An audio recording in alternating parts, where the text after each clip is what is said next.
అందరికీ నమస్కారం. ఈరోజు మీరు చూస్తున్నారు మెగా ఛానల్లో పవర్ స్టేషన్ను ఏ విధంగా క్రియేట్ చేయాలనేది ఎక్సెల్లో చూస్తాం. సో ఆల్రెడీ నేను క్రియేట్ చేసుకున్న టేబుల్ను ఓపెన్ చేస్తున్నా ఎక్సెల్లో. ఇక్కడ పవర్ స్టేషన్కి సంబంధించి వాళ్ళ సర్వీస్ నెంబరు, నెక్స్ట్ నేము, వాళ్ళ ఏరియా ఏంది, యూనిట్ రేట్ ఎంత, ప్రజెంట్ మంత్ రీడింగ్ ఎంత, లాస్ట్ మంత్ రీడింగ్ ఎంత, ఎన్ని యూనిట్స్ కన్జ్యూమ్ చేశారు, టోటల్ బిల్ ఎంత. సో వాళ్ళ ఏరియాలో ఏ ఏరియాలో ఉన్నారు అవంతా నేను ఫిలప్ చేసుకున్నాను. నెంబర్ ఆఫ్ యూనిట్స్ కన్జ్యూమ్డ్, ఎన్ని యూనిట్స్ కాల్చానని తెలియాలి. సో మనం సెల్ యొక్క వాల్యూ తీసుకోవడం లేదు, సెల్ అడ్రస్ తీసుకుంటున్నాము. ఈక్వల్ టు E3లో ప్రజెంట్ మంత్ రీడింగ్ ఉంది, next minus last month reading F3 అని ఇచ్చి ఎంటర్ ఇస్తున్నాం.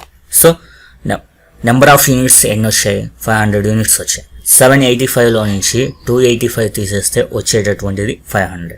నెక్స్ట్ టోటల్ బిల్ కావాలా? టోటల్ బిల్ కావాలంటే నేనేం చేస్తున్నా, ఈక్వల్ కంపల్సరీ ఈక్వల్ ఇచ్చి నెక్స్ట్ యూనిట్ రేట్ యొక్క అడ్రస్ ఎక్కడ ఉంది? D3 ఇంటూ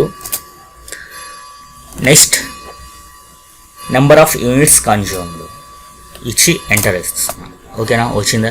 ఇవి రెండింటిని సెలెక్ట్ చేస్తున్నాం. షిఫ్ట్ పట్టుకొని రైట్ యారో ప్రెస్ చేసి సెలెక్ట్ చేసి ఇక్కడ లాస్ట్ కార్నర్కి వెళ్ళి డబుల్ క్లిక్ ప్రెస్ చేస్తుంది. సో డబుల్ క్లిక్ ఇచ్చిన వెంటబడి మొత్తం వాల్యూస్ వచ్చాయి. సో నెగిటివ్ వాల్యూస్ వచ్చాయి, పాజిటివ్ వాల్యూస్ వచ్చాయి. సో ఇక్కడ ప్రజెంట్ మంత్ రీడింగ్తో పోల్చుకుంటే లాస్ట్ మంత్ రీడింగు తక్కువ ఎలా కలుస్తాము?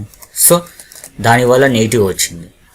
కాబట్టి ఈ వీడియో కానీ మీకు నచ్చితే లైక్ చేయండి, సబ్స్క్రైబ్ చేయండి, షేర్ చేయండి. Thank you guys.